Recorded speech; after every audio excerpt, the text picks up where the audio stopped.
Agora você acompanha o final da entrevista que o jornalista Euler Ferreira fez com o presidente do Comitê do Planejamento Estratégico do Poder Judiciário Sergipano, o desembargador Luiz Mendonça.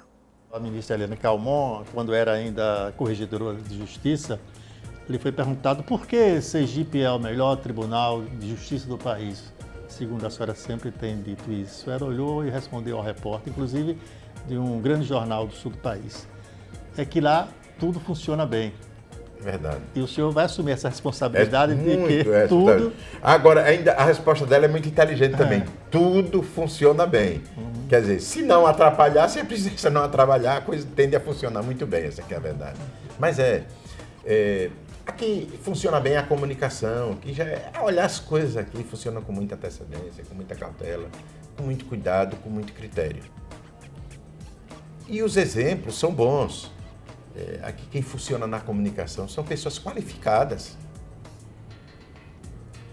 Quando se trata de informatização do tribunal, nós temos técnicos que são referência para o país. Isso é um setor importantíssimo. Como todo setor, isso é uma engrenagem. Quando um setor falha, ele começa a travar outros segmentos, entendeu? Então, felizmente, quando se alcança este índice de excelência, onde tudo, ela frisou muito bem, onde tudo funciona bem. Porque no momento que não funcionar um setor, ele começa a congestionar todos os setores. A gente tem que estar muito atento para que todos os setores, sem exceção, funcionem nessa condição de excelência. Desembargador, eu tenho uma pergunta antes de encerrar, eu quero fazer ao senhor. Eu falei há pouco essa questão de a gente ver televisão todos os dias e a violência impera. O senhor, como um desembargador, como é que você vê hoje em dia essa situação brasileira que repercute, inclusive, muito em todos os países lá fora? Isto causa uma tristeza, isso é um luto para o Brasil. Uma indignação, uma revolta das pessoas que o povo brasileiro não é isto, mas foi representado ali por este ato. Veja como é importante tudo funcionar bem. A segurança pública no Brasil está devedora. É simples? Não. Se fosse simples, estaria tudo bem. É muito complexo. Mas algumas medidas têm que ser adotadas. Nós tivemos uma reunião do Colégio de Corregedores, em que eu fui representando a desembargadora Suzana, por ela não ter podido comparecer àquela reunião, e alguns colegas que integram o colegiado de corregedores demonstravam uma preocupação muito grande com a violência no Brasil. Eu vi um planejamento do Ministério da Justiça muito interessante. A gente vê que o ministro da Justiça, ele tem uma preocupação e tem uma visão muito boa para a segurança pública.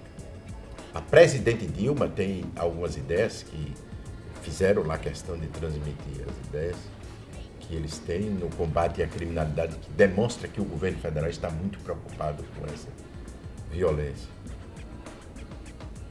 Mas eu vejo que peca todo aquele planejamento. Vou ainda usar o que a ministra Eliana Calmon diz, tudo funciona, tem que funcionar bem, é verdade, para ter excelência. Esse setor não está funcionando bem, principalmente por carência de efetivo em todos os estados da federação. E eu disse, olha, o planejamento é belíssimo, é muito bem orientado, que demonstra que o ministro da Justiça é um homem que conhece profundamente segurança pública. E eles detectaram, tiveram aqui em Sergipe e detectaram, você vê como eles estão muito bem orientados. A perícia é um dos nossos pontos de estrangulamento, que faz 30 e poucos anos que não houve concurso. Agora é que o governador autorizou o concurso e há necessidade. Porque nós estamos caminhando no Brasil. Aqui, quando foi implementado, e foi na minha administração no Tribunal Regional Eleitoral, o sistema EFES de digitalização do comparecimento à urna, a identificação do eleitor, aquele sistema EFES, ele é compatível com o sistema de de identificação da Polícia Federal. Então ele vai servir, depois de todos os eleitores estarem cadastrados, para o Sistema Nacional também de Segurança Pública. E a perícia, quando funcionar bem, a elucidação dos crimes se tornará muito mais fácil, com certeza. Mas a carência de efetivo. Por que não se colocar as Forças Armadas se o nosso índice de criminalidade do Brasil é superior a uma guerra civil? Forças Armadas nas ruas, você está falando? Aí dizem, mas as Forças Armadas não se prestam a essa finalidade. Esse índice de criminalidade hoje é bem superior a um país, a um estado em guerra absoluta. Então eles teriam que estar na rua. Eles têm preparo para estar diligenciando e preservando? Tem sim. Ele tem preparo para proteger o patrimônio público, ele tem preparo para fazer o policiamento ostensivo, porque o marginal não vai praticar o crime com eles estando espalhados por todo esse território nacional e as fronteiras. Eles têm preparo, sim, para estar fiscalizando a entrada de drogas pela parte marítima, pela parte terrestre, pela parte aérea. Eles têm preparo, sim, têm orientação e especialização para isto. Então, com eles na rua, eles estariam prestando um relevante serviço ao Brasil para pacificar. E a sociedade ficaria muito mais protegida, porque eles têm respeito. É permanente? Não, mas enquanto não se equaciona um número suficiente de policiais para esta demanda que a criminalidade tem sido crescente em todo o país. Para se ter uma ideia, quando eu deixei a Secretaria de Segurança Pública, Sergipe estava com 12 homicídios por 100 mil habitantes. Hoje já está próximo de 40.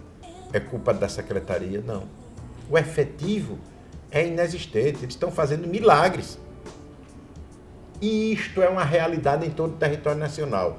Ora, se nós temos mais de 200 mil militares das Forças Armadas em todo o território nacional, quando você distribui isso por 27 estados, é número suficiente para estabilizar e equacionando gradativamente para depois as Forças Armadas ocuparem o espaço. Mas quando eu disse isso, eu vi que houve uma incompreensão do pessoal que estava levando aquele planejamento que aquilo ali solucionaria. Eu digo, é lamentável um projeto tão inteligente, tão competente, de muita competência, analisei vírgula por vírgula, detalhe por detalhe, excelente. Eu parabenizo o ministro da Justiça, mas sem efetivo não tem planejamento que dê certo.